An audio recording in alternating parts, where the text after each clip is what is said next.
Mrs. Christian, I'll come to you first. 930 votes. Tell me honestly, on Wednesday evening, after weeks of campaigning, of course, what were your expectations like? Well, all the candidates were such great calibre. So I didn't expect to have quite as many votes as that. I thought it would be a little bit more evenly split. But obviously, I'm totally humbled by their faith in me. The Douglas South constituents have really, shown their faith, and I'm truly humbled by that. Have you heard from lots of them since? Absolutely, yes. Both Paul and I were saying we've both been had lots and lots of messages over the last couple of days, and it's truly great.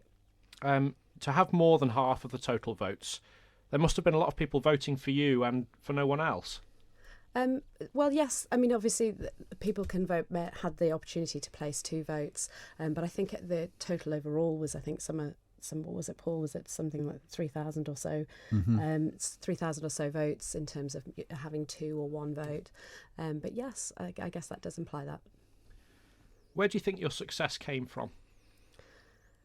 Was there a particular demographic that voted for you, perhaps? I think that, well, obviously it's well known that the Farm Hill area do come out and more vote in that area.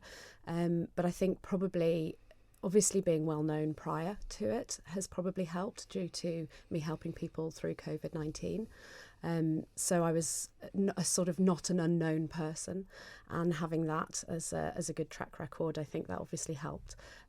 But I focused on knocking on doors, focused on meeting the Douglas South constituency, and I hit probably about 95% of all doors, and spoke to about 800 people in total. So there was quite a social media presence from you as well. Mr. Quine, just off mic, described your campaign as slick.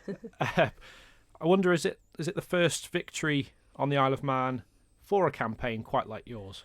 Well, to be honest with you, I wanted to do probably a little bit more, but I took a little bit more of a step back at the beginning, mainly because I really, as I said, I really wanted to focus on getting out onto the doors. That was the advice I was being given from many people who had stood before. So I obviously, like everybody else, we had a Facebook page and an Instagram page, but I didn't do any videos or anything like that. I was relying mostly on actually speaking to people face to face, and I think that really is what mattered and what made the difference. I know Paul did exactly the same, and I think that's obviously showing in the results. Coming to you then, Mr. Quine, 469 votes, just 6 ahead of Michael Joseph, of course, and that's about as close as it gets, really, in national politics on the Isle of Man. Were you surprised at all by the results? Not particularly. I mean, obviously, Michael Josem's a very formidable campaigner, and I'd just like to say, to pay tribute to the magnanimous and very dignified way he behaved on Thursday night. I feel that it fully illustrates what a good, decent man he actually is, and I'm sure he's got plenty to offer the island. Yeah, I mean, obviously, it was a close run thing with 10 people in the field. Obviously, Claire did exceptionally well to poll the number of votes, which he did. But a lot of the political pundits, no doubt, including yourself, Dollin, before the polling day, were looking at quite a split vote. So I feel that's actually really what actually ended up transpired. What were relationships like between the candidates? Very good. I mean, it's not like party politics in the UK where you have ideologically opposed candidates and ends up sometimes becoming all too personal.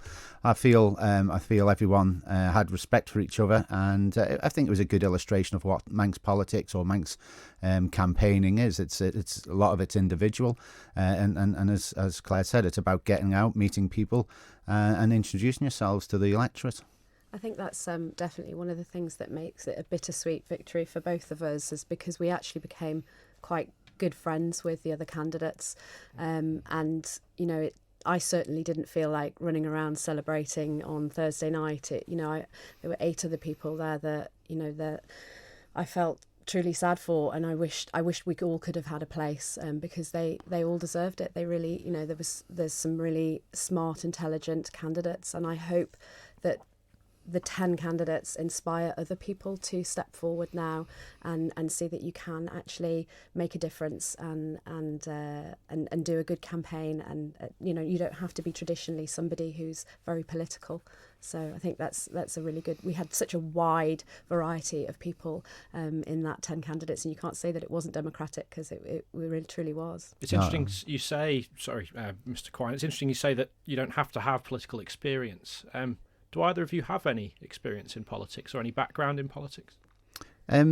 Not really as such, but I think everyone's involved. I mean, if you're sitting in the pub talking about it, you are actively involved, and I feel it's only good. I think it was very heartening that so many people decided to stand, because there's so much apathy sometimes towards politics or politicians on the island, and I feel it was very good for the campaign. It gave people a wide choice of candidates, and I hope going forward towards the general election, as Claire just said, people are actually heartened in order to try and throw their hat in the ring as well. You said apathy towards Manx politics. I have to ask about turnout, of course. We saw about 38% turnout. At face value, that's not very high.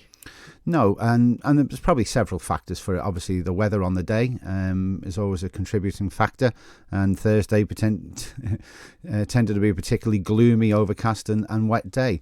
I would also probably cite the length running on the Parliament. There's only a year till we have the general election, so there's not a great deal on the grander stage that either of us can expect to achieve in the 12 months, and maybe that reflected also with the turnout. In the 2015 by-election in the constituency, the turnout was 40%. In the 2016 general election, it was about the same. So reasonably consistent. How do you get people more interested in politics? So I was hoping there would be more interest, obviously, after COVID, because I think people really realise how much politics involves in their day-to-day lives. And I think that, we did get a reasonable turnout, considering it was a by-election. I think also... sorry. But I think we do need to, hopefully, with greater interest and a lot more different types of candidates coming forward, hopefully that's going to really get more people out to vote. We need to make it more easier for people to vote. For example, it would be perhaps even a good idea to, especially in our constituency, you have 3 polling stations, that people could go and vote at any of those polling stations. It would be much, much easier. There's certain areas of Douglas South that are closer to one, and they're actually asked to go to another. And I think we really need to look at those sort of points for next year and really try and make it a little bit more open. Do you have any views on making that process online, digital election? I think there's some risks with that, obviously. I did have a conversation with Michael Joseph about that, and he's quite au fait with all the